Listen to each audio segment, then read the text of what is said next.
আব্বা তোমার যদি বেশি খারাপ থাকে তোমাকে হাসপাতালে নিয়ে যাই। আরে বাজান, না না, আমাকে আর হাসপাতালে নাই কামবো না, আমার সময় শেষ, আমি আর বাঁচবো না। আর শোন, আমি তো মরেই যামু, মরে যাওয়ার আগে তোকে আর কয়েকটা কথা কয়া যায়। তোরা তিনটো ভাই মিলামিশা থাকিস, কোনো নিজেদের মধ্যে বিবাদ টিবাদ করিস না। গেদা শাহিন, শোন, ওই যে উল্লাপাড়ার স্টেশন রোড ওই সাইড টুকা তুই নিস।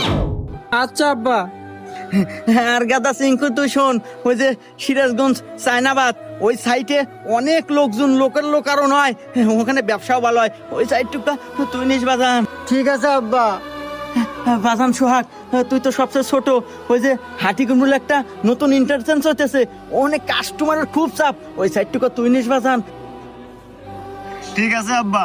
আরে আব্বা তুমি এনে কোনো টেনশন করো না, তুমি শান্তালে মরো তো। বাহ, কে রে সিংকু, তোর বাপ তো অনেক ভালো মনের মানুষ রে।